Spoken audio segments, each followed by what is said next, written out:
Bonjour à toutes et tous et bienvenue à notre événement annuel les rencontres extra des comités Nord-Pas-de-Calais et Picard qui se veut en cette période pré-olympique sportif.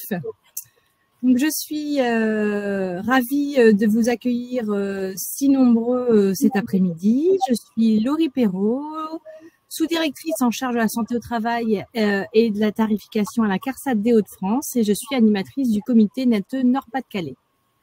Cet événement est organisé conjointement entre les comités Nord-Pas-de-Calais et Picard et à ce titre, je suis accompagnée par l'animatrice régionale de Picardie, Nathalie Ribeiro-Risquez. Sont également présents avec nous aujourd'hui Barbara Thirault, qui représente la CARSAT des Hauts-de-France, Lucie Bayeux et Xavier Lefebvre au titre de l'assurance maladie, Pierre-Emmanuel Delandre, Élodie Cram pour l'URSSAF, et enfin Franca Michalak qui représente la MSA. Nous avons avec nous Didier Kuhn et Théo Doré du GIP MDS. Et je vais laisser se présenter donc Nathalie qui vous apportera toutes les précisions utiles au bon déroulement de notre événement. Merci Laurie, bonjour à toutes et à tous. Donc je suis Nathalie Ribeiro-Risquez de la Caisse primaire de l'Aisne et donc animatrice du comité Picard. Et comme vous l'a déjà dit Laurie, merci d'être venus aussi nombreux à notre webinaire sur le thème des rencontres extra. Une spécificité sur cette rencontre extra, en effet, sous le signe du sport, avec l'actualité passée et à venir. Donc, on va vous proposer au programme de ce webinaire sur un format un peu décalé, du coup un cap sur la DSN et de tous les éléments contribuant à la réussite de la bonne transmission de la DSN. Quelques petits points logistiques et d'organisation. Vous avez en bas de votre écran un onglet questions. N'hésitez pas à poser toutes les questions. Nous avons une équipe de modérateurs qui viendront répondre à toutes vos questions au fil de l'eau. Et si il nous reste peu de temps ou cela nous demanderait une expertise supplémentaire, nous vous enverrons les réponses par le biais d'une foire aux questions. Donc, sans plus attendre, je mets en scène l'équipe qui va œuvrer pour l'animation de ce webinaire et je vous propose de refaire le match sur 1h30 d'information. Bon webinaire à tous et puis à toi Barbara. Merci Nathalie, bonjour à tous. Alors effectivement, comme vous l'avez indiqué en présentation, cette année, les experts de la protection sociale vous proposent de revenir sur les fondamentaux de la DSN. Et donc, par un jeu d'analogie au sport en équipe, cette présentation donc vous est proposée et à vous de choisir votre activité, de composer votre équipe à cette occasion donc pendant 7h30. Donc, un petit rappel, les assises de la simplification organisées en 2011 ont permis de recenser sur le terrain les charges administratives qui pèsent sur les entreprises et par la même occasion recueillir les propositions d'amélioration. Donc ainsi, en 2013, la DSN se substitue aux déclarations sociales demandées au titre de l'emploi des salariés et s'est mise en œuvre progressivement depuis 2017 et donc généralisée en 2019. Alors, qu'est-ce qu'on entend par simplification? Alors, si on poursuit sur l'analogie, donc la DSN est un sport collectif, elle concerne tous les employeurs du secteur privé qui paient des salariés, elle sert à payer vos cotisations et à transmettre les données de vos salariés aux organismes sociaux, et ce, avec un logiciel comptable. La DSN est transmise selon votre organisation le 5 ou le 15 de chaque mois. Tous les gestionnaires de paie réalisent cette DSN, elle est réalisée par les gestionnaires de paie, et donc une fois par mois. Chaque jeu de données mensuel correctement enregistré dans le cadre de cet exercice vous donne 10 points et donc la DSN mensuelle 1 point. Toutes les personnes arrivées ou parties sont effectivement à déclarer dans la DSN et donc tous les joueurs, vous devez retrouver tous vos joueurs présents dans le jeu de données. Alors bien entendu, toute erreur est à consigner dans votre DSN. Donc la DSN, donc qui dit simplification, dit flux dématérialisé mensuel. Donc celle-ci est obligatoire. Donc depuis 2017 pour les entreprises employeurs qui relèvent du régime général et du régime agricole, et récemment en 2022 la fonction publique. Donc les données sont issues de la paye et se font donc ce qu'on appelle à la maille SIRET, c'est-à-dire une entreprise qui est identifiée par un SIREN adressera dans son fichier autant de structures DSN qu'elle a d'établissements, c'est-à-dire de SIRET. Parfois, vous pouvez être amené à générer des signalements d'événements. Donc, on va parler notamment d'arrêt de travail, reprise anticipée ou fin de contrat de travail. Et donc, vous avez 5 jours pour effectuer cette déclaration. C'est une photo instantanée de la situation de l'employeur, en tout cas de son employabilité. Et on est dans le cadre du concept « dites-le nous une fois », c'est-à-dire dans le cadre des relations usagers-administration. Certaines informations déjà détenues par l'administration publique ne sont plus à fournir par l'usager. Donc c'est ainsi que depuis 2022, 70 procédures sont remplacées par la DSN. Et donc, Petit rappel, si vous n'êtes pas au courant, la DSN, elle s'adapte aux actualités réglementaires. La gouvernance de la DSN garantit une interaction et une coordination entre tous les acteurs. La DSN nécessite une utilisation régulière pour pouvoir la manier correctement, et si elle respecte les règles, la DSN peut se jouer en un service gagnant. Alors, comment se déroule la partie et surtout, qu'est-ce qui constitue votre équipe? Alors, on va retrouver les éditeurs de logiciels qui paramètrent vos logiciels de paix, les coachs, et donc le GIP MDS qui a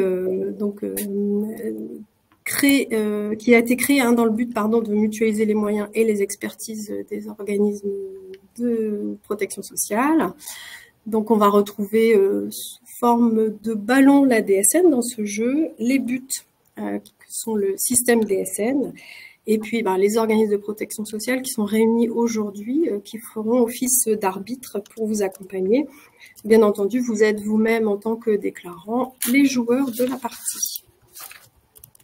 Alors, pour comprendre les règles, vous avez sur le site Net Entreprise la base de connaissances qui met à disposition une série de fiches techniques et de consignes pour maîtriser les règles de la DSN. Donc, vous retrouvez ce lien en bas à droite de la page d'accueil.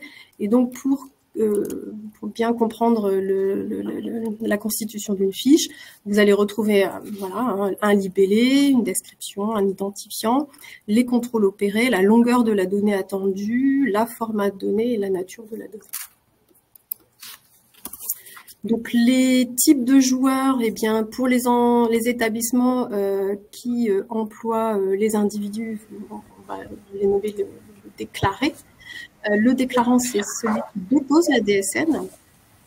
Et ensuite, vous avez l'émetteur qui est une purement technique. Je passe le relais à Xavier pour la partie 2. Merci Barbara. Alors, je vous propose maintenant de vous expliquer comment prendre sa licence, c'est-à-dire comment vous inscrire à Net Entreprise.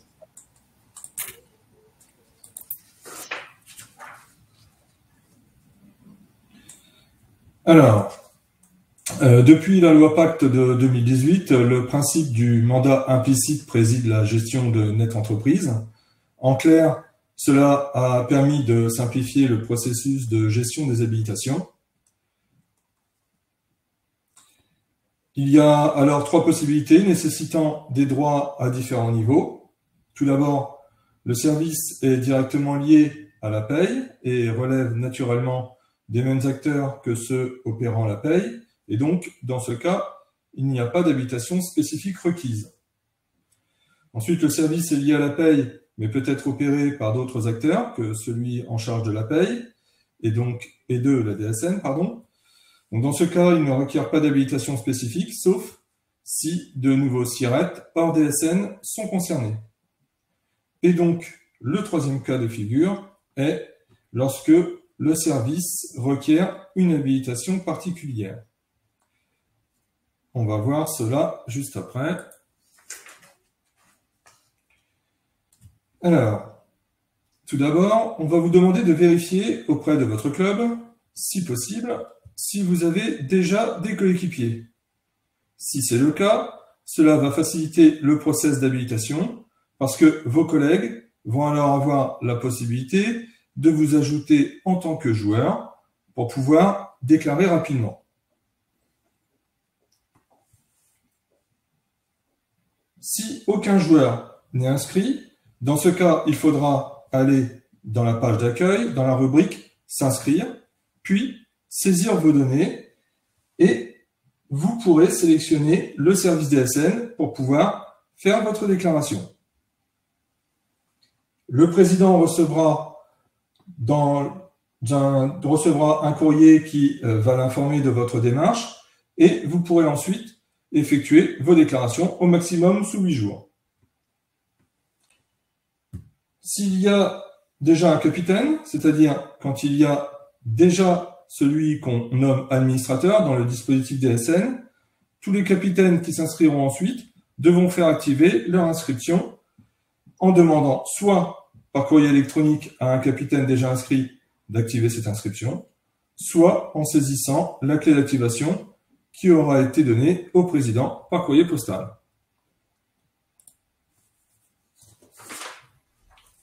Alors, bien sûr, maintenant, chaque joueur va avoir sa propre place sur le terrain avec la place du capitaine, mais aussi la place de simple joueur, c'est-à-dire la place de l'administrateur, mais aussi la place du déclarant. Donc, le capitaine ou l'administrateur net entreprise doit valider la charte DSN. Il va décider qui prend quel poste pour mener telle ou telle action, comme par exemple habiliter tel déclarant. Vous avez alors la possibilité, dans le tableau de bord, de choisir un certain nombre d'habilitations pour des services pour un même déclarant. L'administrateur va suivre les actions de validation de la charte DSN et la validation de la charte DSN s'impose à tous car la gestion des droits est implicite. Le déclarant ne pourra suivre que ses propres actions et il ne verra pas les actions des autres joueurs. Il n'y a que l'administrateur qui aura une vision globale. Alors, en fonction de la place qu'on occupe sur le terrain, il ne verra, et cela conditionnera, les actions pouvant être effectuées et la consultation des éléments transmis sur le tableau de bord DSN notamment. D'où l'importance de bien définir le rôle du joueur, c'est-à-dire du déclarant, avant son entrée sur le terrain. Le menu personnalisé du joueur sera conditionné au rôle qui lui est donné. Alors, sur cette slide, on a ce schéma qui reprend ici la métaphore sportive et qui donne une vision assez claire de la cinématique en fonction de si l'administrateur ou le déclarant sont connus de Net Entreprise. Donc, on comprend bien ici qu'il faut d'abord que l'administrateur soit connu de Net Entreprise afin de pouvoir ajouter des joueurs et leur attribuer des habilitations pour pouvoir procéder aux déclarations. Pour rappel, pour entrer sur le terrain, le joueur doit avoir sa licence numérique Net Entreprise, c'est-à-dire connaître le SIRET d'identification, ainsi que son nom et prénom, mais aussi le mot de passe. Vous avez ici la représentation du menu personnalisé de l'administrateur sur Net Entreprise, qui va pouvoir gérer l'ensemble des habilitations des déclarations, des établissements et des déclarants. Dans le menu personnalisé, si le joueur veut connaître le capitaine de son équipe, pour le contacter par exemple, il doit cliquer en haut à droite dans l'encart jaune. En tant que capitaine, c'est-à-dire administrateur, vous pourrez procéder au remplacement d'un joueur, c'est-à-dire créer ou remplacer un collaborateur, et donc vous allez pouvoir gérer les déclarants ainsi que les habilitations de chacun de vos déclarants. Alors, lorsqu'un joueur sort du terrain, c'est-à-dire lorsqu'un déclarant quitte l'entreprise, il est extrêmement important de procéder à la suppression de ses droits afin qu'il ne puisse plus avoir accès aux déclarations après son départ. Il est aussi possible de la part du capitaine, c'est-à-dire de l'administrateur,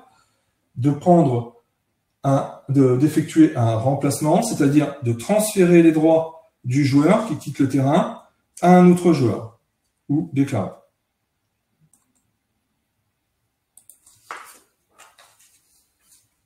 Alors, si le capitaine ou l'administrateur pourra voir les accès, le capitaine ou l'administrateur, pardon, pourra voir les accès aux déclarations de son nouveau joueur, s'il le souhaite, en cliquant dans « Gérer les déclarations ». Et il peut, s'il le souhaite, communiquer de nouvelles consignes au nouveau joueur en cliquant dans « Gérer les habilitations » dans le menu personnalisé. Il faut savoir que NetEntreprise permet aussi de gérer les grands clubs. Donc, la gestion du compte NetEntreprise est aussi adaptée aux tiers déclarants comme aux grandes entreprises avec beaucoup de structures. Donc, aussi éventuellement avec de nombreux changements possibles. Et donc, on peut voir ici un récapitulatif de ce à quoi il faut penser lorsqu'un nouveau joueur arrive ou lorsqu'un joueur part ou lorsqu'un nouveau SIRET est pris en charge. Donc, si vous êtes un tiers déclarant, par exemple, lorsque vous avez un nouveau client, vous devez vous astreindre à un certain nombre de procédures qui vous sont rappelées ici.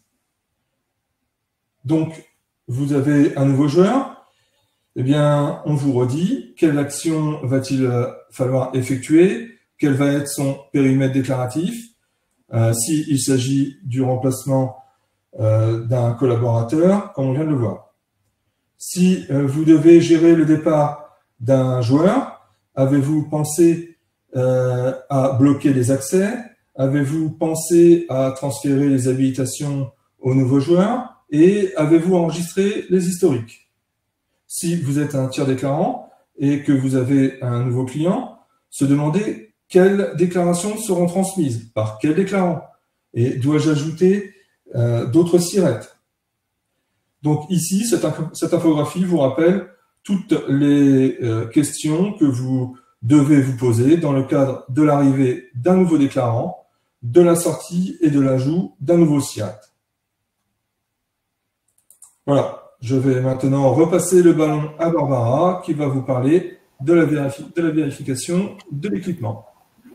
Merci Xavier. Alors effectivement, avant de se lancer sur le terrain, il faut vérifier si toute l'équipe a bien son équipement et donc on va évoquer les logiciels de paix.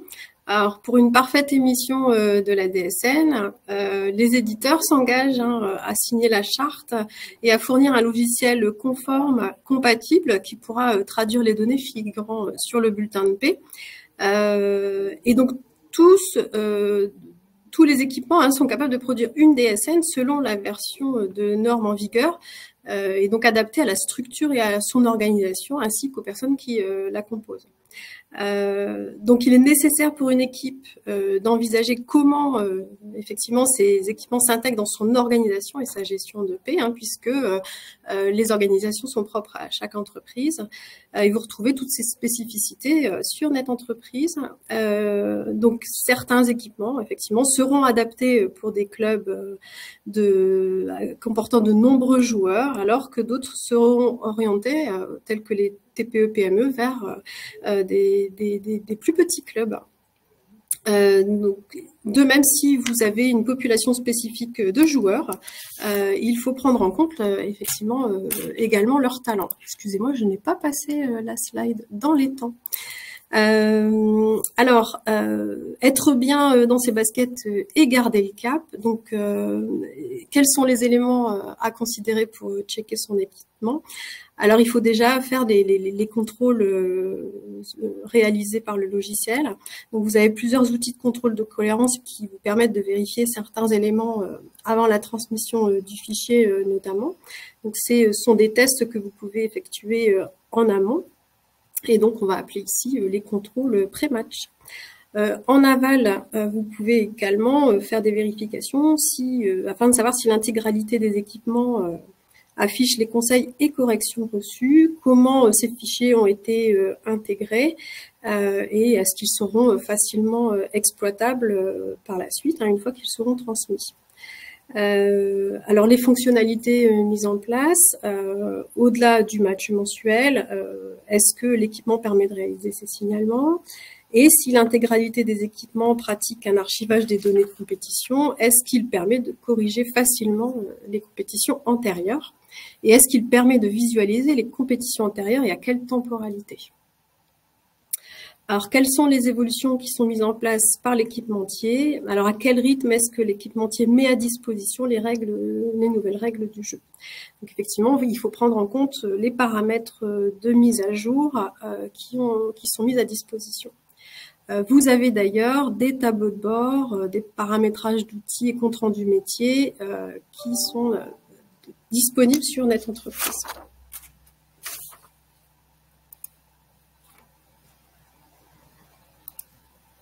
Alors, quels sont les éléments à considérer pour checker son équipement?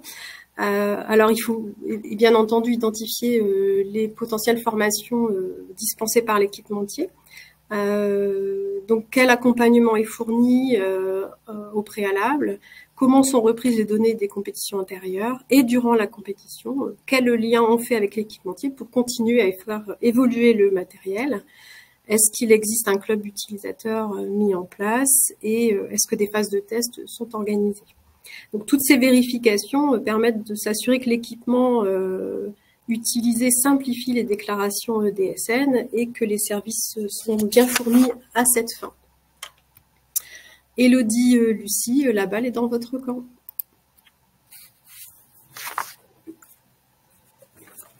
Merci Barbara. Donc, nous allons passer à NetEntreprise et ses services. Alors, NetEntreprise, c'est quoi? Nous pouvons qualifier le site NetEntreprise comme un stade.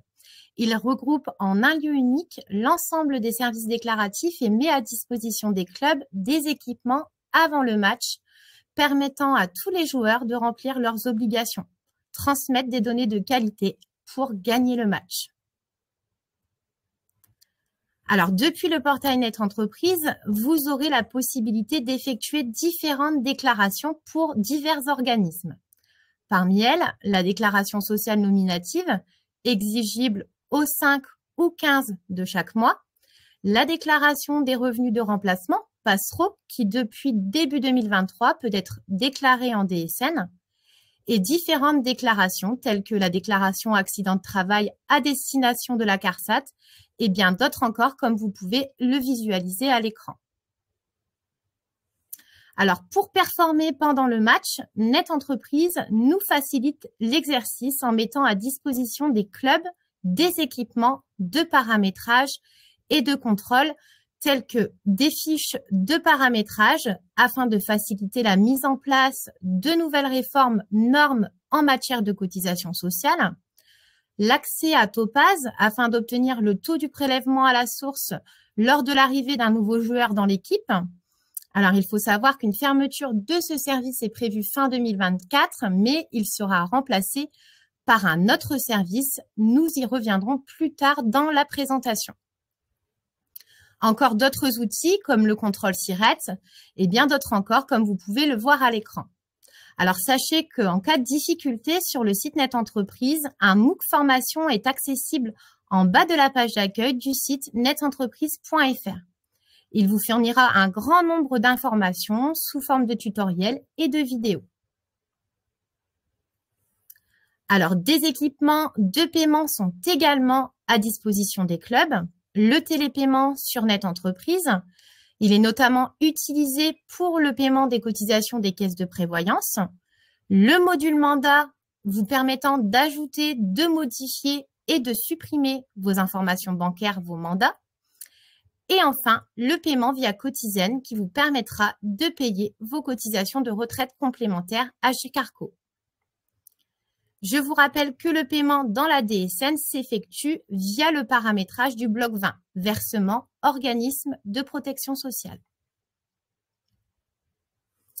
Alors, d'autres outils sont à disposition des clubs, tels que l'accès au compte entreprise de l'assurance maladie pour le dépôt des pièces jointes, l'accès à la plateforme Soltea qui vous permettra de consulter et de ventiler le solde de la taxe d'apprentissage, également la possibilité d'obtenir un certificat de détachement à l'étranger afin que votre joueur quittant son terrain français puisse continuer de bénéficier de sa protection sociale en France. Enfin, de nombreux autres outils sont accessibles depuis le site Net Entreprise, comme vous pouvez le constater. C'est le côté esprit d'équipe. Alors, toujours pour plus de performance, un nouveau simulateur dans le cadre du bonus-malus a été déployé. Votre club pourra donc déterminer le prochain taux de contribution. Alors, bien évidemment, ce taux est un pronostic et non un taux de contribution définitif. Pour accéder à cet outil de simulation, votre club devra dans un premier temps être assujetti au bonus-malus, avoir déposé une DSN dans les 3 mois précédant l'ouverture du simulateur bonus-malus et enfin, évidemment, il devra posséder un accès au terrain Net Entreprise. Alors, un nouveau service d'indicateur RH verra le jour en milieu de saison 2024 afin de pouvoir comparer son club, balle de match ou pas. Alors, différents portails sont accessibles via le site Net Entreprise, notamment les sites visibles à l'écran, ursaf.fr, le site de la MSA, l'Ordre des experts comptables et PEPS. Alors, sur cette saison 2023, nous avons beaucoup communiqué sur la plateforme Soltea. Et pour cause, vous avez pendant le match du mois d'avril 2023 déclaré le solde de la taxe d'apprentissage. Vous pouviez, et ce jusqu'au 5 octobre 2023, à travers la deuxième campagne de répartition, financer un centre de formation parmi une liste d'établissements pour y dispatcher toute ou une partie de ce solde de la taxe d'apprentissage. Cette action permettra à chaque équipe de financer des centres de formation formant vos futurs joueurs. L'enjeu est donc de taille. Pour cette année 2023, une troisième campagne de répartition a eu lieu du 16 octobre 2023 au 9 novembre 2023. Alors, je vais laisser la parole à Lucie.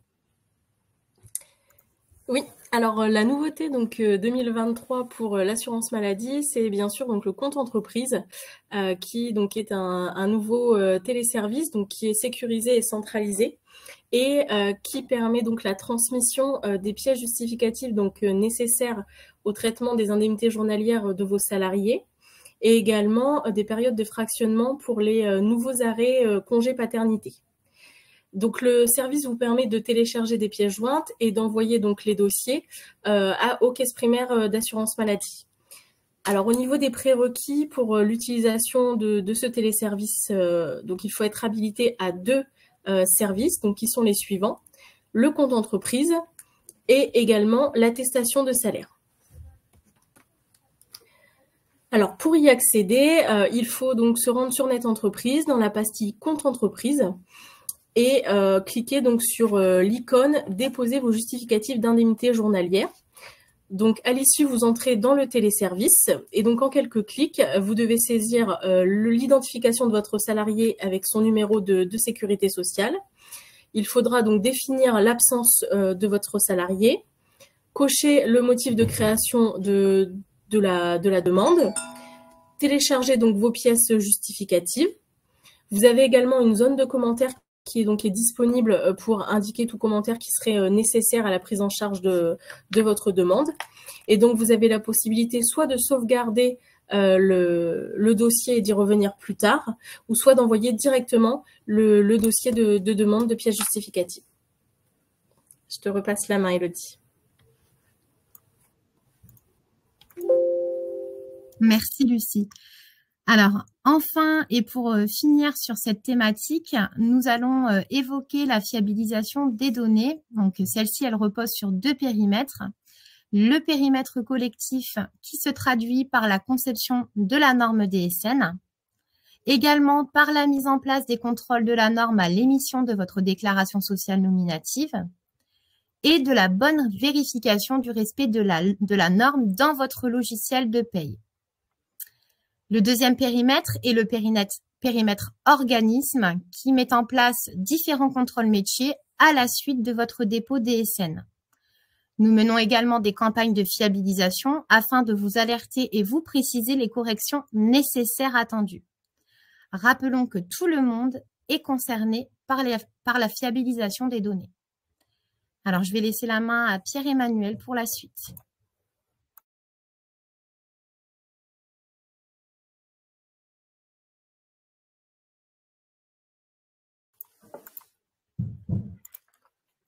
Alors, merci beaucoup, Élodie. Donc, effectivement, comme pour toute rencontre sportive, après la découverte du stade, il est temps de préparer l'avant-match. Et donc, il convient de s'entraîner et de préparer au mieux le match. Et pour cela, il est toujours nécessaire de vérifier les données de la paye que vous avez en votre possession.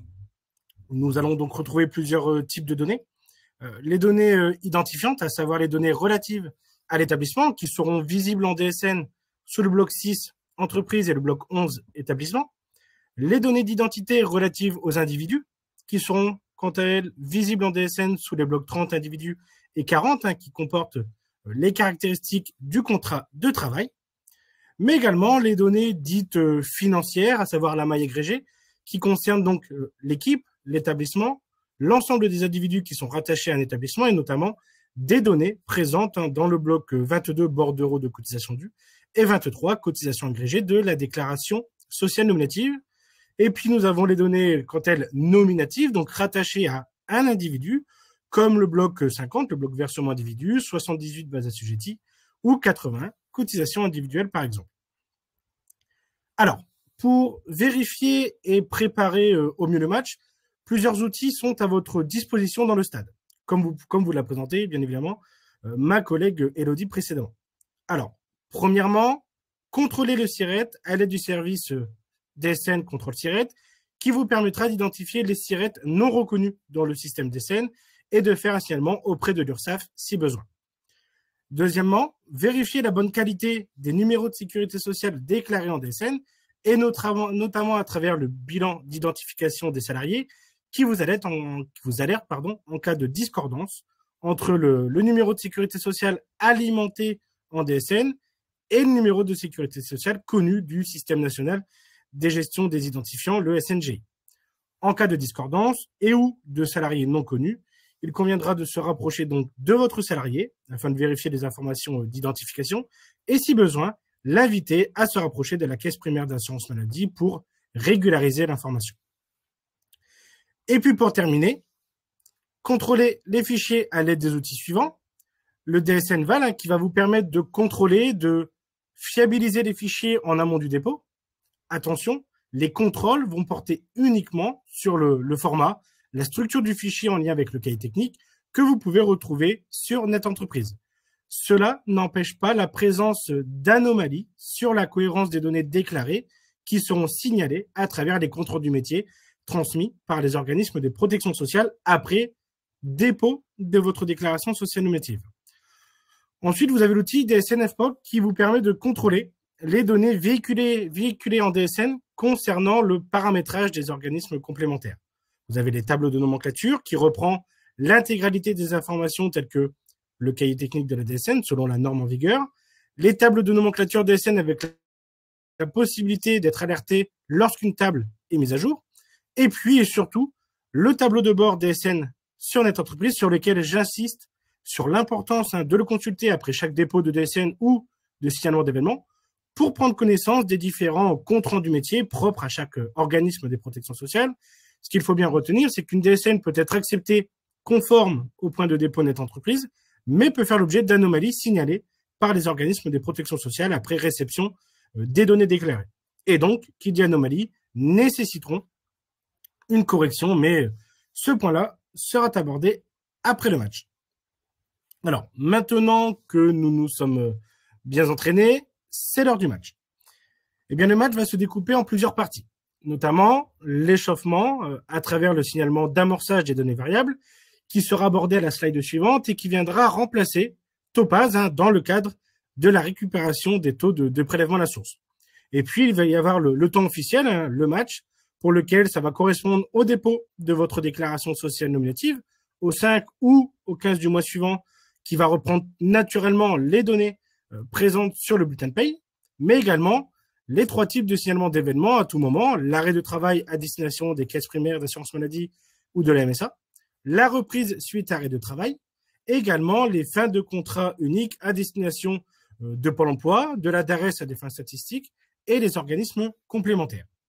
Et puis pour terminer, l'après-match qui sera abordé plus en détail au fil de la présentation et sur lequel nous retrouvons à nouveau les signalements d'événements qui ne véhiculent pas de cotisations à destination de l'URSSAF, mais aussi les contrôles bloquants, non bloquants et les différents comptes rendus métiers. Alors, comme on a pu le voir au niveau de l'échauffement, si nous revenons donc au signalement d'amorçage des données variables, le SADV, c'est un nouveau signalement qui aujourd'hui cohabite avec Topaz, les deux fonctionnent, notamment pour la récupération des taux de prélèvement à la source. Mais il vous permettra également d'initialiser les processus d'affiliation ou modifier les paramètres pour les contrats d'organismes complémentaires, obtenir le bilan d'identification des salariés pour anticiper les anomalies liées aux données identifiantes, à savoir le numéro de sécurité sociale, nom ou prénom, mais également récupérer le numéro de contrat précédemment déclaré pour un individu pour assurer un chaînage correct, à travers un bloc changement 41 lors d'une mutation ou d'un changement de logiciel de paye et ou de tiers déclarant. L'avant-match est presque terminé. Reste donc à prendre connaissance des règles du jeu et notamment le fonctionnement des cartons jaunes et des cartons rouges. Lors de votre dépôt DSN, plusieurs contrôles sont effectués, notamment des contrôles en lien avec le cahier technique, à savoir le format, la structure de votre fichier, la norme. Au sein du cahier technique qui, je vous le rappelle, est disponible sur le site Net Entreprise, vous informera au sein de chaque bloc, de chaque agrégat, de chaque rubrique de la DSN, les contrôles effectués. On va retrouver 2 types de contrôles en lien avec le cahier technique. Les contrôles qu'on va appeler les CCH, les contrôles de cohérence, qui sont des anomalies dites bloquantes. Ce sont un carton rouge, la DSN est rejetée au point de dépôt, et donc dans sa globalité. Vous avez ensuite les contrôles SIG, contrôle de signalement, carton jaune. La DSN est donc acceptée au point de dépôt, sauf si le nombre de contrôles de signalement est supérieur à 1000. Ce qu'il faut surtout retenir, c'est qu'en cas d'anomalie bloquante ou non bloquante, il conviendra de faire le rapprochement entre la structure et le message véhiculé dans votre DSN et l'attendu mentionné dans le cahier technique. Et puis pour terminer, les comptes rendus métiers dites normalisés qui sont disponibles sur le tableau de bord Net Entreprise, transmis par les coachs, les arbitres, notamment les organismes de protection sociale et le JPMDS, pour vous informer des anomalies dites métiers sur les données transmises et les corrections surtout attendues en DSN. Un point, je vous rassure, un point sur les différents comptes rendus métiers sera effectué lors de l'après-match. Je vous propose aujourd'hui de porter attention à quelques temps forts de cette saison 2023 et donc de préparer la saison 2024. Une donnée, un nouvel agrégat qui a donc fait son entrée sur les bulletins de paye depuis le 1er juillet 2023, suite à l'arrêté du 31 janvier 2023 qui vient modifier l'arrêté du 25 février 2016 fixant les libellés, l'ordre et le regroupement des informations figurant sur le bulletin de paye, si on veut refaire la petite histoire. Tout d'abord, rappelons, définissons de manière simple ce qu'est le montant net social. Ce montant net social correspond aux revenus que les bénéficiaires de prestations sociales devront déclarer auprès des organismes prestataires, et notamment pour commencer la caisse d'allocation familiale et la MSA, dans un premier temps, pour le calcul des prestations telles que le RSA et la prime d'activité. Ce qu'il faut retenir pour le montant net social et qu'il correspond à la rémunération brute versée par l'employeur, salaire, prime, rémunération des heures supplémentaires, avantages en nature, sur lesquels nous venons diminuer des cotisations et contributions sociales salariales obligatoires. Sachez que pour plus de détails effectivement sur les éléments à prendre en compte ou non dans le montant net social, une liste détaillée des éléments est disponible sur le bulletin officiel de la Sécurité sociale. Rappelons l'objectif en soi de cette nouvelle donnée, de ce montant net social. Premièrement, simplifier les démarches des bénéficiaires et calculer le calcul pour le pré-remplissage des déclarations de ressources. Réduire le non-recours aux prestations sociales. Il est estimé à ce jour que 34% des personnes qui ont droit au RSA ne le demandent pas. Réduire le risque d'erreur sur le montant des revenus et la base de calcul à prendre en compte pour le calcul des droits afin d'éviter des régularisations à la hausse ou à la baisse. Et puis, courant 2024, préparer le pré-remplissage des déclarations de ressources pour les salariés, comme par exemple pour les déclarations de revenus.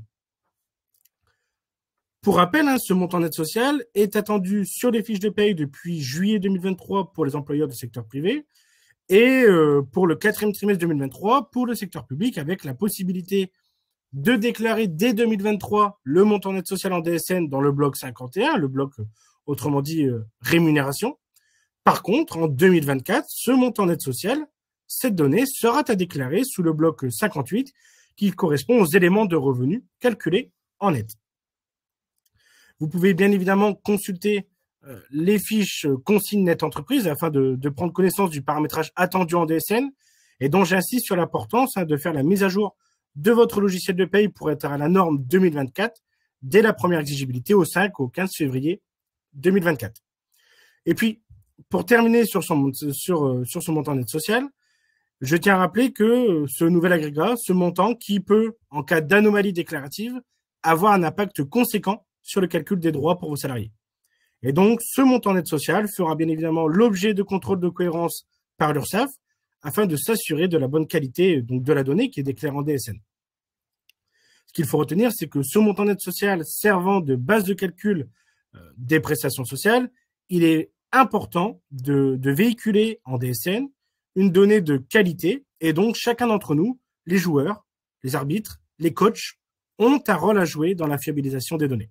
Et c'est pour cette raison que dès la première DSN de l'année 2024 exigible au 5 au 15 février 2024, des contrôles de cohérence seront effectués et en cas d'anomalie, ces anomalies vous seront restituées sur les comptes rendus métiers que vous connaissez d'ores et déjà, 119 et 120, qui vous seront détaillés prochainement.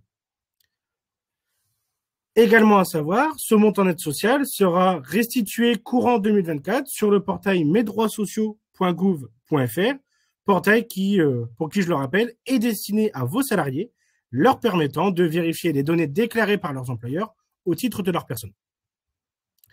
Je vais laisser la parole à Lucie pour la suivante. Alors donc effectivement, donc le temps partiel thérapeutique a également été un temps fort de la saison 2023. Donc en premier lieu, un rappel sur ce qu'est le temps partiel thérapeutique. Donc après une blessure et donc un arrêt de jeu pour motif maladie ou accident du travail, donc un joueur peut reprendre une partie à temps partiel, donc qui s'inscrit dans le cadre d'une réinsertion progressive. Donc durant cette période, il peut percevoir donc une indemnité journalière. Donc, un petit parallèle en accident du travail. Donc, le temps partiel thérapeutique est également appelé travail aménagé ou à temps partiel. Mais en DSN, on a bien cette notion de temps partiel thérapeutique. Alors, donc, des réglages sont en cours sur le temps partiel pour 2023. Donc, sa prise en compte en DSN est pour le moment suspendue. Cependant, donc, sur la DSN DSN mensuelle, on retrouve en fait le temps partiel mentionné, notamment dans le bloc 60, avec le motif du temps partiel thérapeutique, et également dans le bloc 66, où le reste à payer doit être égal à 0. Je repasse la main à Pierre-Emmanuel. Merci Lucie. Donc alors, également en temps fort de l'année 2023, la DOTH, déclaration de l'obligation d'emploi des travailleurs décampés, qui, je le rappelle, les joueurs en situation de handicap font bien évidemment partie intégrante du match et de l'équipe.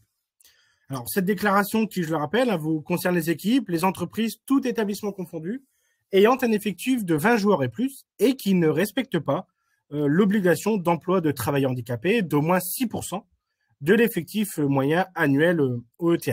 Et donc, devront effectuer cette déclaration en DSN aux échéances du 5 et 15 mai de l'année en cours au titre de l'année précédente.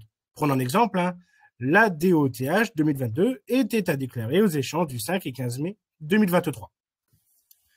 Donc, si votre entreprise respecte l'obligation d'emploi de travailleurs handicapés de 6% de l'effectif moyen annuel au ETH, vous n'avez pas donc de déclaration à effectuer, sauf si vous avez conclu des accords agréés qui sont à déclarer auprès du bloc 82 et 13 de la DSN ou employer des travailleurs handicapés dits externes qui seront à déclarer dans le bloc 13 de la DSN. Si votre entreprise, par contre, ne respecte pas cette obligation d'emploi de travailleurs handicapés, vous aurez donc une contribution au ETH à régler dans la DSN du mois d'avril, exigible au 5 ou 15 mai de l'année en cours. Cette contribution sera donc à déclarer dans le bloc 82, cotisation établissement, et le bloc 23, cotisation agrégée. Je tiens à rappeler que le montant de cette contribution pourra être réduit, voire annulé, en cas d'emploi de bénéficiaires de l'obligation d'emploi de travailleurs handicapés externes, si vous avez un accord agréé, mais également par le biais des déductions au titre de l'emploi des ECAP, les dépenses déductibles ou de sous-traitance, mais également l'écrêtement en fonction du montant de la contribution de l'année précédente. Si vous souhaitez plus d'informations sur l'OETH et votre obligation, sachez qu'un guide complet est disponible sur le site ursaf.fr et les fiches consignes dites déclaratives en DSN via Net Entreprise et notamment à travers la fiche 24-27. Je vais donc laisser la parole à Élodie.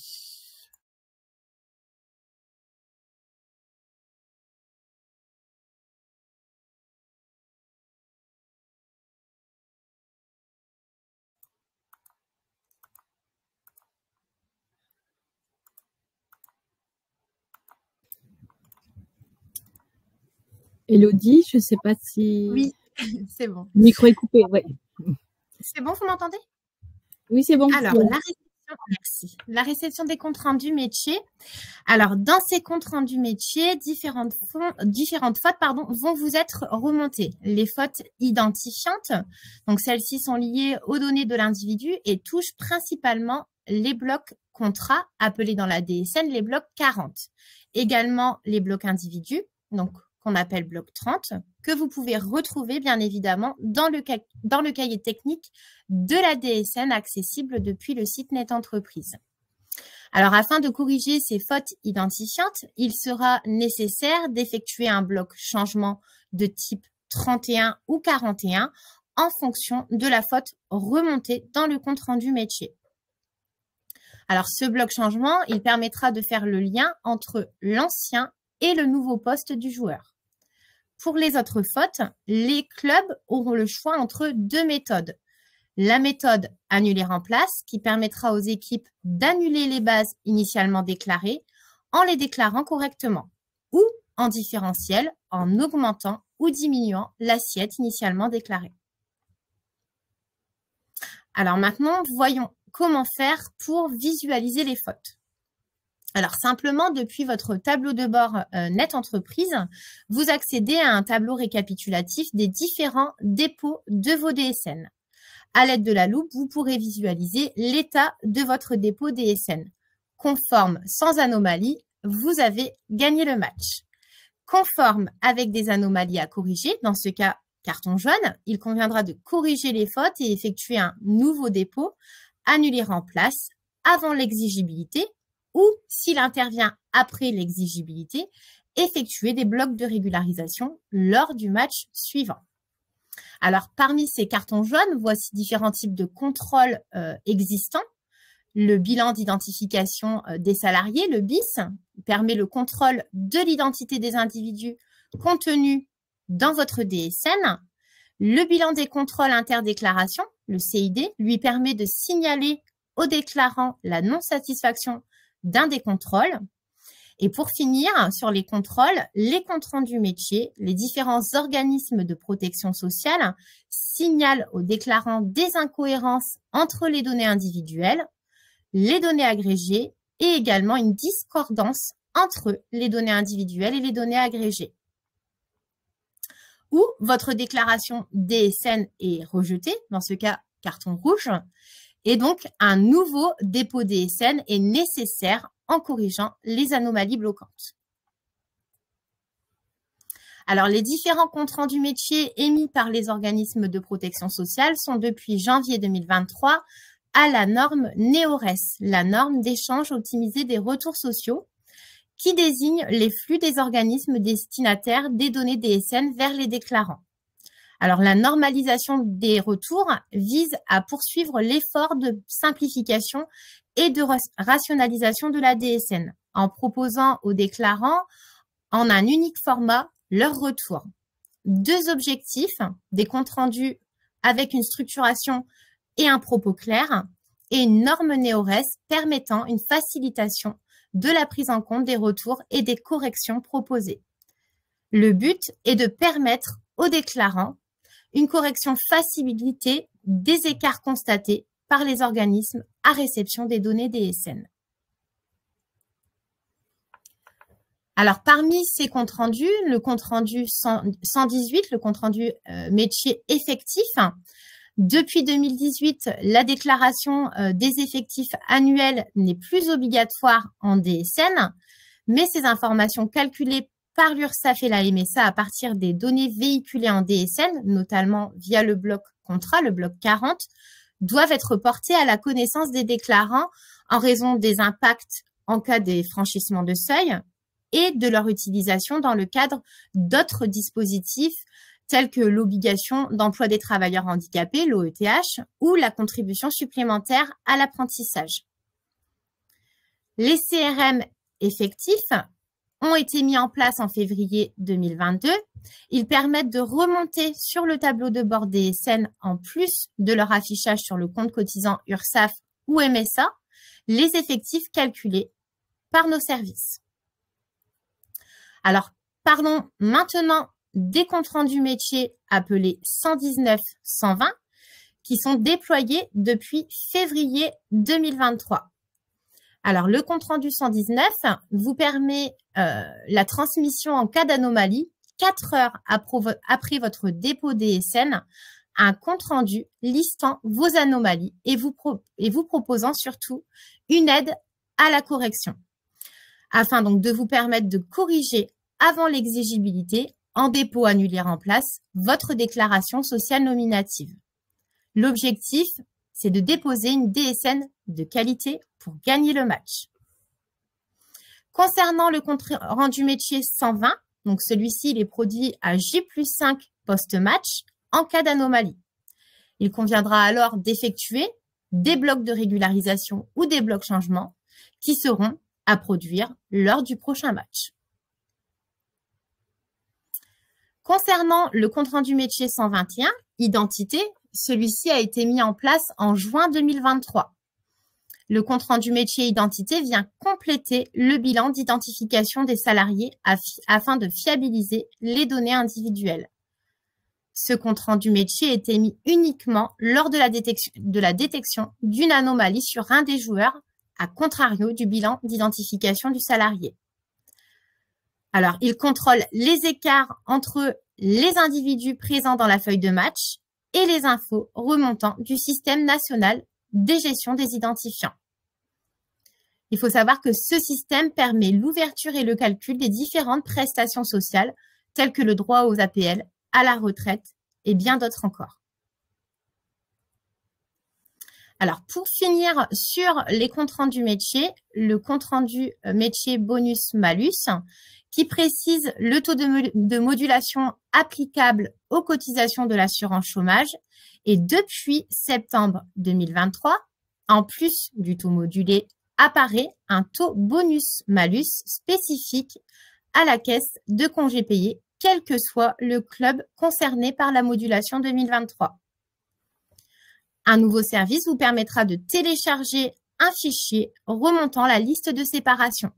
Vous pourrez enfin visualiser les fins de contrat pris en compte et nécessaires au calcul de ce taux. Alors, enfin, revenons à l'essentiel, la fiabilisation des données. Donc, comme je vous l'ai précisé en début de présentation, chaque acteur à son niveau est responsable des éléments communiqués, déclarés. Il est donc nécessaire de sensibiliser chaque joueur de votre club afin de les inciter à contrôler les données transmises aux différents organismes de protection sociale via le portail mesdroitssociaux.gouv.fr. En créant son espace personnel, chaque joueur aura la possibilité de signaler différentes anomalies ou erreurs qu'il aura pu constater dans le relevé de carrière qui est mis à leur disposition sur ce site. Alors, par exemple, cela peut être une erreur sur l'établissement déclaré ou sur une rémunération qui a été versée. Il faut savoir que lorsqu'un signalement est émis par l'un des joueurs, le club concerné réceptionne un courriel dans sa boîte mail. Le club devra donc se connecter sur le site Net Entreprise afin de consulter le signalement et répondre à celui-ci. En cas de besoin, le club peut contacter le contrôle métier via le site mesdroitssociaux.gouv.fr. Alors, je vais laisser la parole à Franca. Alors, bonjour à tous. Alors, d'abord, je m'excuse parce que j'ai perdu ma voix cette nuit. Donc, je vais quand même essayer d'être audible pour vous présenter cette dernière partie de webinaire avec les conseils du GIP et on refait le match. Alors, je voudrais donc sur cette dernière partie vous sensibiliser au fait que la qualité du jeu de données, c'est l'affaire de tous et que chaque maillon de la chaîne est important. Alors, les différents maillons, ce sont les éditeurs de logiciels de paye, le gestionnaire de paie, Net Entreprise, les organismes de protection sociale qui vont recevoir bien sûr les déclarations et in fine l'allocataire ou l'assuré pour lesquels vont être mis à jour le droit. Alors, bien sûr, dans ce match, le droit à l'erreur est reconnu et si un club constate une erreur dans les données transmises, il bénéficie la capacité à corriger cette erreur dans l'échéance suivante, donc la DSN du mot principal plus 1, sans risquer de pénalité. Alors, les impacts de données erronées en DSN sont directs sur les salariés et leurs droits de prestation. Une cotisation exacte pour un juste droit des individus. Donc, la qualité des données permet de garantir le calcul au fil de l'eau, bien sûr, des droits maladie, chômage et retraite, des droits à congé pour les entreprises adhérentes à une caisse de congé.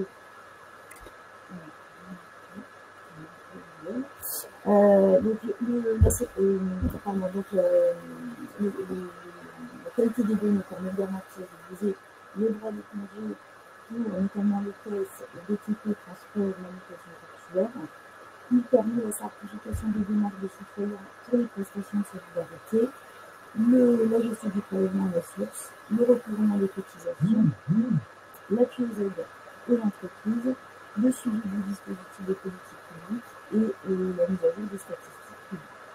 Alors pour ce faire, vous avez à disposition des fiches consignes sur la base de connaissances de notre entreprise et vous avez la possibilité de vous inscrire pour pouvoir récupérer les fiches consignes directement avec une notification qui vous sont adressées lorsque celles-ci sont modifiées. Ouais, je suis désolé, Franca, mais le son, on a certains auditeurs qui n'entendent pas du tout ce que tu proposais. C'est dommage parce que c'est intéressant et en plus, c'est compliqué parce que j'imagine que tu dois être embêté aussi de ton côté. Vous m'entendez? Là, vous m'entendez? Je vais essayer de rapprocher mon micro, mais c'est assez compliqué pour moi parce que là, j'ai plus de voix. C'est-à-dire que là, pour rester blagueur, je dirais qu'on a l'impression qu'on va acheter un sandwich chez McDo. Parce que le haut-parleur, finalement, le son qui nous est adressé n'est pas... non, tu vois, les gens disent le son n'est pas bon, on n'entend pas. Est-ce que Didier, tu veux reprendre la main? Du coup, je suis désolée. Oui, je vais remonter de 2 slides. Surtout qu'on a certains de nos auditeurs qui finalement font des efforts pour se caler avec la métaphore du sport, qui est pas seulement la métaphore du coup, mais vous avez raison, la métaphore du sport, et qui du coup, en ayant un son un peu léger, sont embêtés, alors que c'était vraiment intéressant. Donc je vais reprendre sur cette partie-là, sur la partie qualité, donc sur laquelle on disait que la qualité de jeu, c'est l'affaire de tous. Et sur ce petit schéma, on vous présente l'ensemble des intervenants sur l'écosystème de la DSN. C'est-à-dire que effectivement, ça dépend à la base des éditeurs de logiciels de paye. Ils doivent nous mettre à disposition des logiciels qui correspondent aux pratiques de paye et surtout basés sur la norme DSN. Ensuite, les gestionnaires de paye, vous-même, on est responsable de ce qu'on intègre à l'intérieur de la DSN. Net entreprise, c'est évident que le système DSN doit permettre de faire transiter correctement les bonnes informations que les gestionnaires de paye déposent dedans vers les organismes de protection sociale. Les organismes de protection sociale sont responsables de la bonne intégration de ces données, de façon à ce qu'effectivement les cotisations et les données que vous prenez le temps, chaque gestionnaire de compte, de publier dans la DSN, que ça soit correctement affecté. Et puis ensuite, l'allocataire ou l'assuré.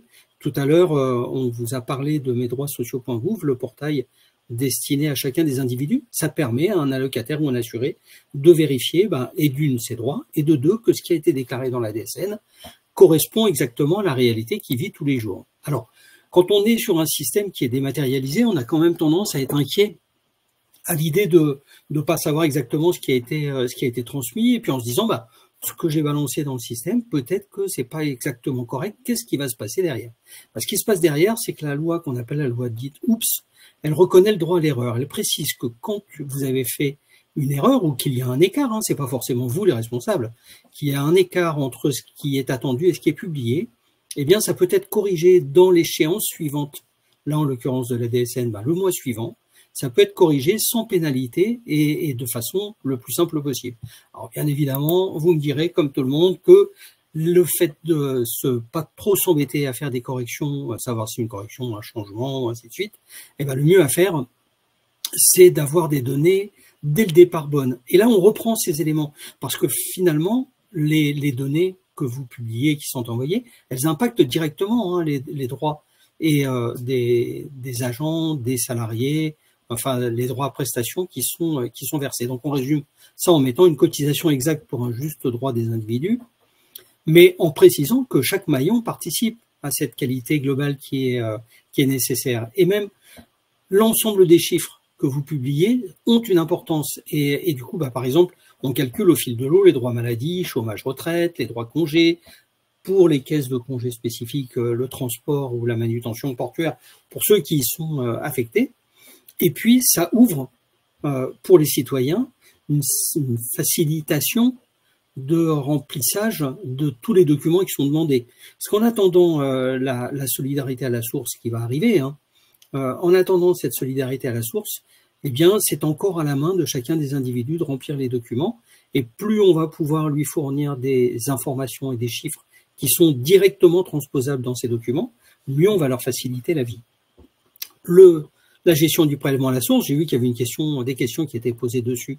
Bien évidemment, on se rend compte que pour les 20 et quelques millions de lignes de salaire qui sont transmises dans la DSN, ça préalimente cette déclaration de revenus et le taux de passe qui fait les allers-retours entre la DGFiP et le système DSN permet d'être au plus près, on l'essaye, d'être au plus près de la réalité de chacun des individus pour que les impôts soient prélevés chaque mois et que ça soit lissé sur l'année.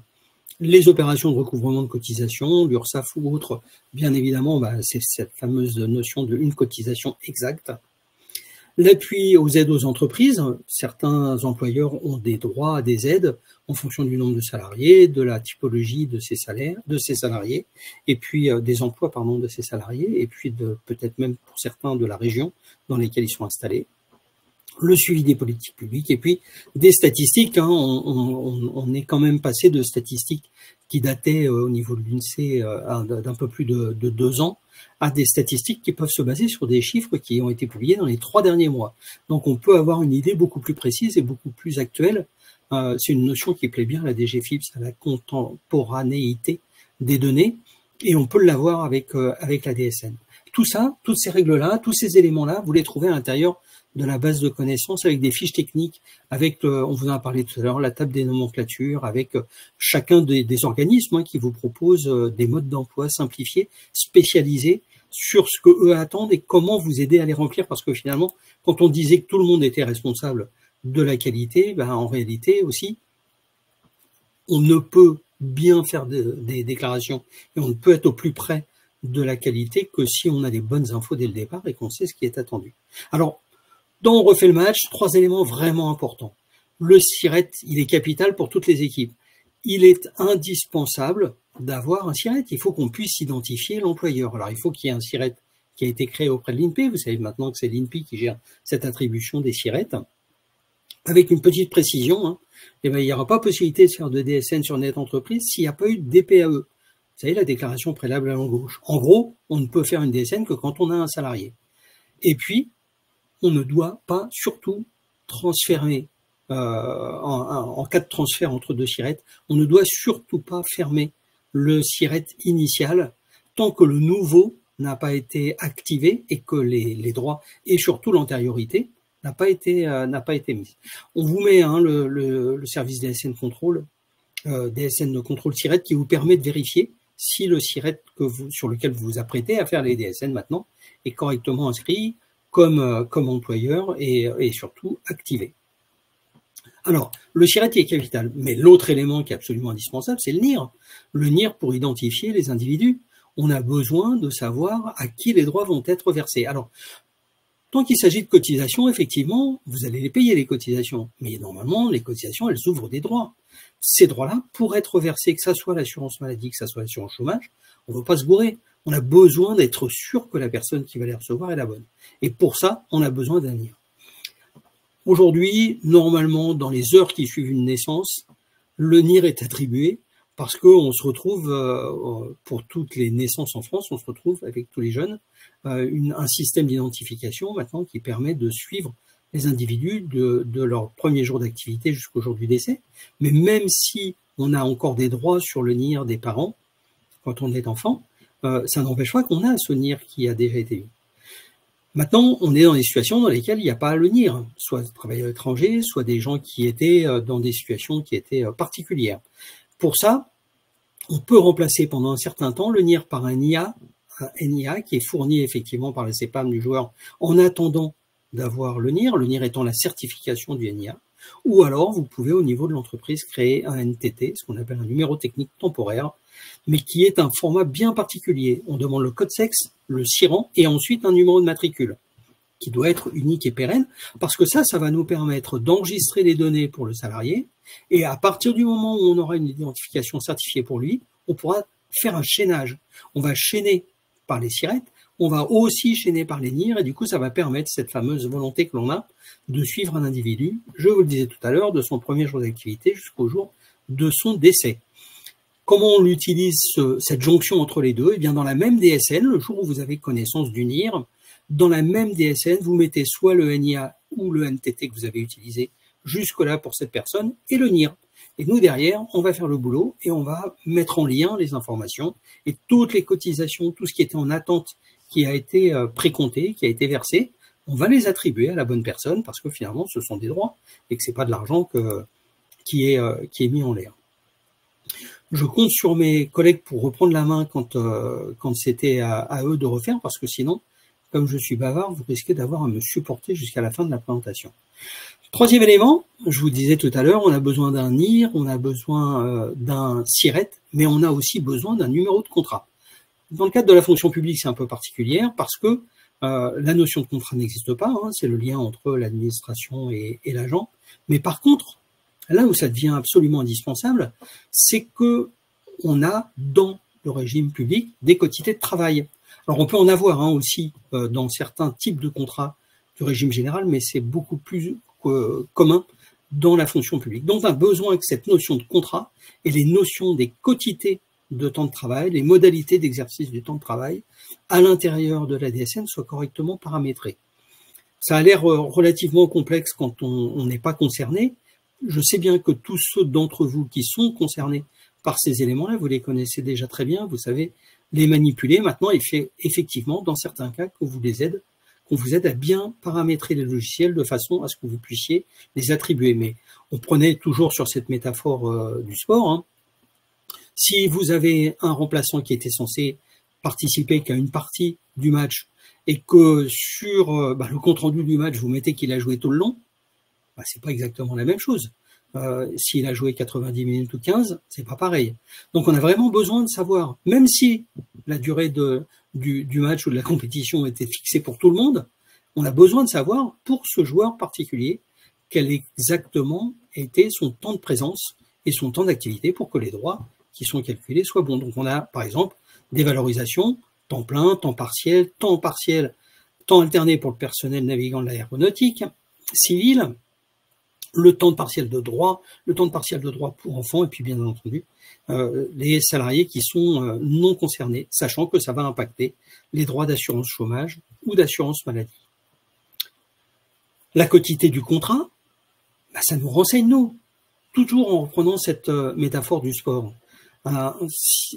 Si on déclare un match de rugby et qu'on met que la durée de ce match est de 90 minutes, il y a un problème. La durée du match de rugby, c'est 80 minutes. Si on met 90 minutes, nous, on va enregistrer que c'était un match de foot. C'est pas les mêmes joueurs. C'est bien évidemment, on l'a vu aussi il y a encore peu de temps, pas les mêmes salaires. Mais du coup, cette quotité, elle est vraiment importante. On a vraiment besoin de savoir, parce que de la connaître, parce que les contrôles internes que l'on fait nous permettent de dire, il y a tel montant, il y a telle typologie, il y a tel salaire, il y a telle personne. Est-ce que ces 4 données correspondent et sont correctes les unes avec les autres? On vous a précisé en cas d'erreur comment il fallait effectivement faire ces modifications. Vous avez, je reviens toujours sur la base de connaissances, vous avez normalement des pas à pas qui vous sont proposés en face de toutes les difficultés que vous pouvez rencontrer, de toutes les problématiques d'erreurs qui peuvent être mises en place. Autre cas particulier sur lequel on rencontre aujourd'hui, alors les diapositives que je vais vous présenter qui vont venir sont effectivement des diapositives particulières sur ce qu'on a appelé nous des points chauds, c'est-à-dire c'est pas glorieux, hein, c'est le top 10 des erreurs que l'on a pu identifier. Puis ce qui était intéressant, c'était non pas de dire oh c'est pas bien d'avoir fait ça, mais plutôt d'aller un peu plus loin et de vous dire exactement comment corriger. Ça vous a peut-être pas touché, mais peut-être que c'était directement de vous. Par exemple, on a besoin de connaître dans les éléments du contrat le code régime de base risque maladie. Si par exemple, toujours dans la métaphore du sport, on déclare un joueur avec un code qui risque de la MSA, qui lui est destiné au jardinier du stade, le joueur, lui, il n'aura pas de prime intempérie, il n'aura pas de choses comme ça, alors que le jardinier en aurait peut-être eu droit. Donc on a vraiment besoin d'avoir ce code régime risque maladie correctement rempli, de façon, alors on vous les a listés, hein, je vous les donne pas tous, hein, mais par exemple, on a le régime des cultes, le régime général bien évidemment, on a l'Assemblée nationale, on a le Sénat, c'est d'actualité en ce moment, hein, de voir comment les choses se mettent en place là aussi. Eh bien, il faut que ça soit correctement identifié. Les impacts, c'est toujours les mêmes, c'est les impacts soit sur les droits à chômage, soit les droits à retraite, et puis aussi sur les droits maladie. Bon, vous avez bien compris que ça touche les revenus de remplacement. Et quand il s'agit de revenus de remplacement, personne ne souhaite pour ses collègues ou pour ses salariés que les cotisations qui ont été versées ne soient pas correctement mises en place. On a le problème code maladie, mais on a le même code régime vieillesse. Si on n'a pas le bon code risque vieillesse, eh bien on n'aura pas les mêmes droits, on n'aura pas les bonnes cotisations, on n'aura pas forcément non plus les mêmes capacités. Quand on voit que la CNRACL pour la fonction publique peut attribuer des points retraite en cas d'arrêt maladie, alors qu'il n'y a pas de cotisation, bien évidemment, il faut que ces éléments-là soient correctement remplis. Alors, comme toujours, hein, avec le changement de la mise en place de la DSN, ça nécessite en amont, au moment du paramétrage, de remplir correctement ces données pour que, de façon la plus fluide possible, ces éléments-là soient mis en place. Alors, sur les slides suivantes, j'avais une collègue, Lucie qui devait pouvoir prendre la suite. Je lui laisse la parole si elle est disponible pour le faire avec plaisir.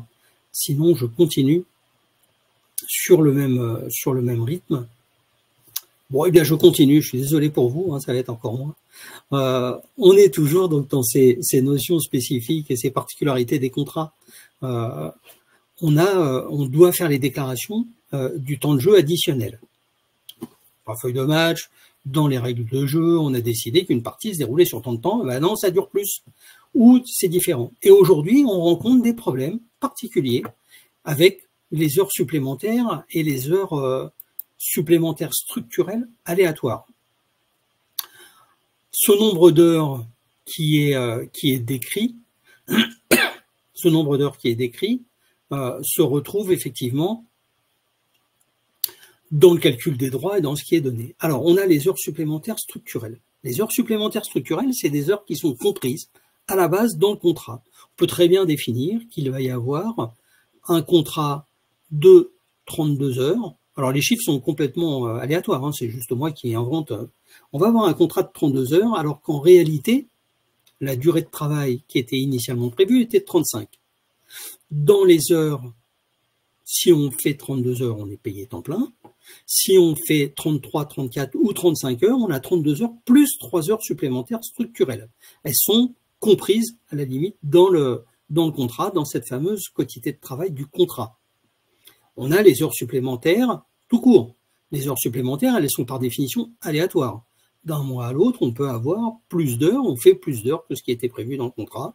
Donc, ce sont des heures supplémentaires. Et puis, troisième notion, ce sont les heures complémentaires.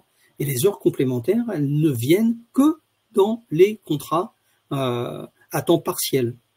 On a un contrat à temps partiel 28 heures, 25 heures. Eh bien, on va faire des heures jusqu'à, si le contrat de travail normal était de 35 heures, eh bien, entre 28 et 35 heures, on va parler d'heures complémentaires. Les déclarations, la socialisation, et la fiscalisation, la fiscalité attachée à ces heures n'est pas la même selon qu'elles sont supplémentaires structurelles, supplémentaires tout court ou complémentaires. Donc, quand elles sont mises en place, il faut effectivement que ces éléments-là soient déployés. Oui, j'ai vu. Oui, le support, bien évidemment, il est disponible. Alors, vous l'avez normalement dans Apps, 3 petits points Apps en bas à droite. Vous allez pouvoir le télécharger. Normalement, pour certains maintenant, si ce n'est, vous attendez 2 minutes et demie à la fin de la présentation et vous allez pouvoir, dans le replay, il y a un petit nuage qui va apparaître, vous allez pouvoir le télécharger. Et puis sinon, s'il y a toujours des difficultés, vous inquiétez pas, on va vous le mettre à disposition. Notre but est bien évidemment que vous ayez toutes les informations et surtout vous puissiez faire correctement les modifications qui sont demandées. Et alors là, on va aller dans encore plus petit, bien évidemment. Je crois que c'était la pire des slides. Hein. Oui, c'était la pire. Désormais, nous allons aborder la rémunération nette fiscale. Je sais bien, hein, je me répète à chaque fois en disant est-ce que j'ai des collègues qui reprennent ou pas? Sinon, je continue. Mais en réalité, je crois qu'ils sont en train de me faire un piège. Ils pourraient reprendre, mais ils trouvent que c'est mieux si je vais au bout pour le moment. Donc, alors pour certains, vous pouvez télécharger le support maintenant. Pour les autres, vous l'aurez après. Et puis, vous avez d'autres webinaires. Vous avez bien entendu identifié vos interlocuteurs locaux qui sont disponibles, hein, même si quelquefois c'est un peu paniquant d'être sur Net Entreprise ou d'être sur la DSN parce que c'est dématérialisé. Il y a des humains derrière qui reçoivent les données, qui travaillent. Vous pouvez bien évidemment les joindre. Ils sont à votre disposition. Aujourd'hui, on est sur un webinaire en distanciel, mais il y a eu des présentations qui ont été faites en région et je sais que pour l'an prochain, des nouvelles dates vont vous être proposées. N'hésitez pas à bien voir que quand on vous fait invitation, c'est pas seulement pour vous vendre un canapé, ça peut être aussi pour vous inviter à venir partager un moment avec nous pour voir justement les nouveautés réglementaires ou autres, ou comment mieux déclarer. Et en l'occurrence, dans les nouveautés réglementaires, la rémunération nette fiscale, puisque la gestion des heures supplémentaires exonérées doit être rajoutée dans la rémunération nette fiscale jusqu'à fin 2023. En 2024, ça va basculer effectivement directement dans la DSN et ça sera plus à faire. Alors là, on a typiquement, voilà, c'est le genre de souci qu'on peut avoir avec la dématérialisation. La nouvelle a été publiée, l'information a été transmise, elle est parvenue jusqu'à vous. Et dans la mesure où vous êtes vraiment très attaché à réellement ne pas mettre en retard, ne pas faire d'erreur, il y en a beaucoup qui ont basculé sur la norme 2024 dans les heures supplémentaires, mais pas sur tout le reste. Donc en réalité, on était en double erreur dans tous les sens. Enfin, c'est un peu complexe, mais là, ça illustre bien le fait que quand on a une date d'activité, d'action, quand on dit la rémunération fiscale, elle n'est plus à déclarer, les heures supplémentaires sont plus à déclarer dans la rémunération fiscale, nette fiscale, mais vont être transmises par le biais de la DSN à partir du 1er janvier. Et à partir du 1er janvier, ça veut dire à partir de la paye de janvier, qui va être transmise le 5 ou le 15 février.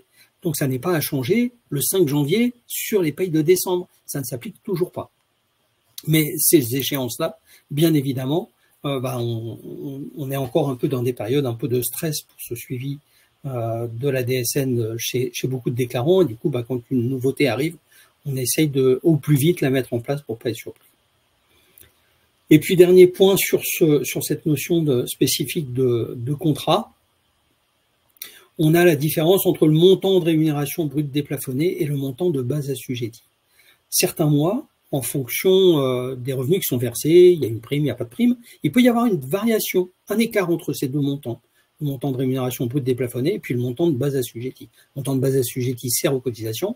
Le montant de rémunération brute déplafonnée, lui, il sert à calculer justement ces taux de cotisation. Il ne faut pas confondre assiette et taux. En l'occurrence, quand on peut avoir un écart. Cet écart, il est acceptable jusqu'à 10 points. 10% d'erreur. Parce que ça peut être effectivement sur un mois une différence sur les revenus.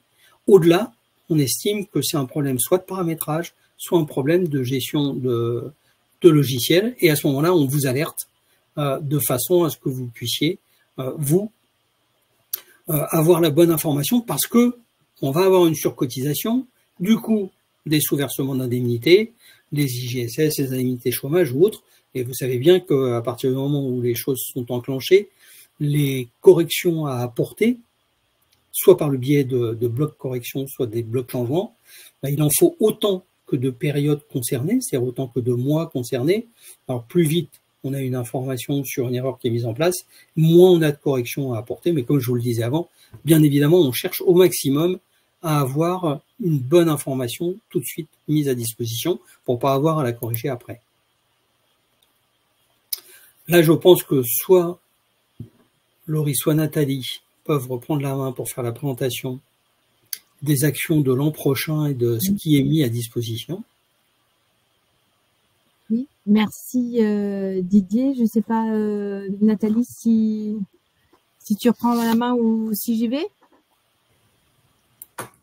Oui, donc, tu peux y aller, Laurie, c'est parti. Je complète au besoin. Ok, donc là, vous accompagnez tout au long de la saison. Donc, les comités régionaux, nous sommes vos représentants, les représentants locaux du collectif Net Entreprise, qui regroupe l'ensemble des organismes de protection sociale. Donc, aujourd'hui, vos interlocuteurs étaient la MSA, la CARSAT, les caisses primaires et puis l'URSSAF. Donc interlocuteurs naturels et légitimes sur les sujets donc de dématérialisation des données sociales. Et puis l'idée c'est de partager des informations, de s'impliquer au sein d'un projet d'intérêt commun, de diffuser les bonnes pratiques. Donc les trois piliers sur lesquels nos actions s'appuient. Donc tous les ans nous avons l'événement comme ce jour, les rencontres extra, et puis tout au long de l'année des thématiques sur des thématiques particulières, des webinaires qui vous sont proposés, avec aussi des rencontres privilégiées et une nouveauté 2023. Les C'est utile, donc dans les Hauts-de-France, nous avons eu 4 C'est utiles qui se sont déroulés là sur la dernière partie de l'année, à Chauny, à Amiens, à Lille et à Lens. Donc voilà, c'était une réussite pour ce démarrage de club utilisateur. Donc avec des réunions qui se veulent locales. L'idée c'est aussi de les faire à fréquence régulière. et puis donc à destination des déclarants et des experts comptables. Donc c'est sous un format plus présentiel, en plus petit comité, pour pouvoir valoriser aussi les échanges directs et les bonnes pratiques et retours d'expérience.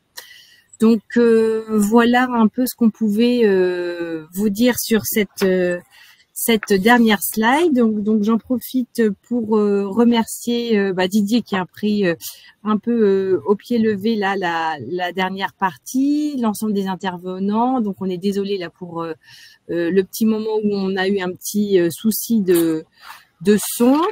C'est ici que se termine notre présentation. Donc on vous a dit, on a eu l'occasion de vous dire que vous pouviez télécharger dans Apps le diaporama si vous le souhaitez, les trois petits points en bas. On a essayé de répondre à la plupart de vos questions au fil de l'eau. On reviendra aussi ultérieurement par écrit, sous la forme d'une foire aux questions, c'est pour les questions pour lesquelles nous n'avons pas pu répondre en direct. Et voilà, donc je ne sais pas si j'oublie de dire des choses, Nathalie, si tu voulais me... Non, Laurie, j'aurais pas fait mieux, en effet, Laurie. En effet, alors je complète aussi donc avec les remerciements de l'ensemble des membres du comité pour votre participation. En effet, si des questions n'auraient pas été complétées ou répondues, en effet, on mettra à disposition les réponses ultérieurement à partir d'une foire aux questions. Et les sondages aussi, les sondages. Pardon ? Oui, il y avait le sondage. C'est vrai qu'on oubliait de rappeler qu'il y avait un petit sondage aussi en bas à droite, si vous souhaitez y répondre. Exactement. Hop. Vous avez le petit onglet sondage, donc on a mis à disposition un certain nombre de questions. N'hésitez pas à compléter. Ça nous aide aussi à améliorer, modifier, mais surtout répondre aux besoins du terrain. Donc c'est important que nous ayons votre avis sur le sujet.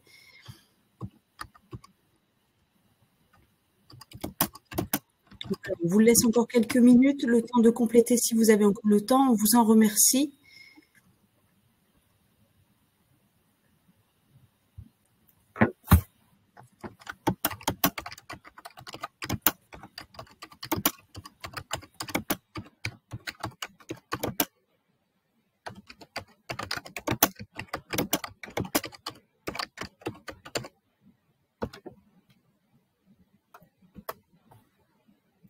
Alors voilà, comme précisé au départ, on est parti pour 1h30 de match. L'heure et demie est passée. Merci à l'ensemble des intervenants pour la qualité des échanges et la qualité des informations, malgré quelques soucis de son. Mais on vous sait conciliant de l'autre côté de l'écran. Merci à tous et puis au plaisir de vous revoir en 2024. À bientôt.